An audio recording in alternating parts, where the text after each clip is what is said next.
નમસ્કાર દર્શક મિત્રો, આપ જોઈ રહ્યા છો મુંબઈ તરંગ ન્યૂઝ. હું છું એન્કર અર્પિતા પટેલ. હવે જોઈએ અગત્યના સમાચાર. 31 ડિસેમ્બરને લઈ સુરત પોલીસ કમિશનરે જણાવ્યું કે ભીડવાળા વિસ્તારોમાં કોમ્બિંગ હાથ ધરવામાં આવશે. નવા વર્ષની ઉજવણીને લઈ સુરત પોલીસની સવિશેષ તૈયારીઓ સામે આવી છે. લોકોને અગવડતા ઊભી ન થાય તેવી રીતે વ્યવસ્થા ઊભી કરાઈ છે. ઉજવણીના બહાને દારૂ અને ડ્રગ્સનું સેવન કરનારાઓ માટે પોલીસ ખાસ ડ્રાઈવનું પણ આયોજન કરશે.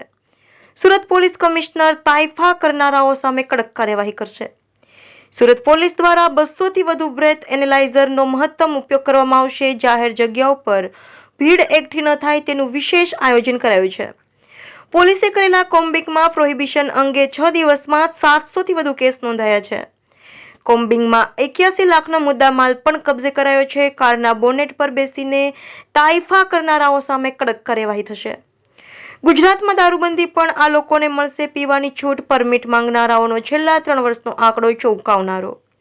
6 દિવસમાં પ્રોહિબિશન અંગે 700 થી વધુ કેસો થયા છે. 31 ડિસેમ્બરને લઈ સુરત પોલીસ કમિશનરે જણાવ્યું છે કે ભીડ એકઠી ન થાય તેનું વિશેષ આયોજન કરાયું છે.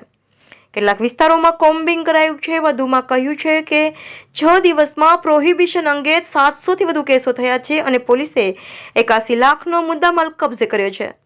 પીસીઆર વાન, મોટરસાયકલ ઉપર પોલીસ તૈનાત રહેશે. વધુમાં કહ્યું કે પરિસ્થિતિ મુજબ ડ્રોનનો ઉપયોગ કરાશે. 4000 થી વધુ પોલીસ જવાનો તૈનાત રહેશે. પોલીસ કમિશનરે કહ્યું કે 4000 થી વધુ પોલીસ જવાનો તૈનાત રહેશે. 4 એસઆરપી કંપની, 1800 હોમગાર્ડના જવાનોનો બંદોબસ્ત જોતરાશે. 1001 અસામાજિક તત્વોને આ વર્ષે પાસા કરાયા છે. ઓપરેશન ફરાર હેઠળ ખાસ ઝુંબેશ હાથ ધરાઈ છે અને 368 ગુનેગારોને ઓપરેશન ફરાર હેઠળ પકડાયા છે. રિપોર્ટર વિજય મકવાણા, મુંબઈ તરંગ ન્યૂઝ, સુરત. 2 દિવસ પછી નવા વર્ષના સ્વાગતની ઉજવણી સુરતમાં પણ નાગરિકો કરશે. દર વર્ષની જેમ એક પરંપરા છે. મોટી સંખ્યામાં લોકો જાહેર સ્થળો ઉપર આવે છે. વાનો લઈને પણ નીકળે છે, પરિવાર સાથે પણ નીકળે છે અને આ ગીર્દી, આ ઉજવણીના માહોલના ગેરલાભ કેટલાક તત્વો લેતા હોય છે. આ વર્ષે પોલીસ દ્વારા સવિશેષ અનેક વ્યવસ્થાઓ એવી ગોઠવવામાં આવી છે જેથી લોકો ઉજવણી તો કરે પરંતુ કાયદાની મર્યાદામાં રહીને કરે, બીજાના માટે અગવડ ઊભી ના કરે એવી રીતે કરે.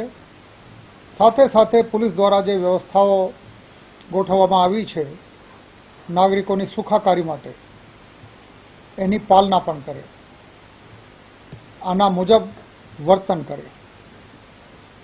ખાસ કરીને ઉજવણી કરવામાં યુવાન પેઢીમાંથી ઘણા બધા લોકો ડ્રગ્સ અને દારૂનો સેવન કરવામાં ઉજવણી છે એવું માનતા હોય છે.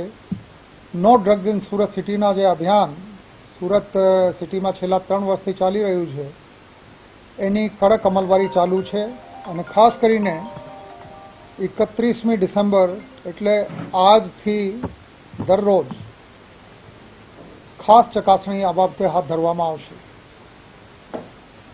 અમારી પાસે 200 કરતાં વધારે બ્રેથેલાઇઝર્સ છે, એટલે કોઈએ દારૂ પીધેલી છે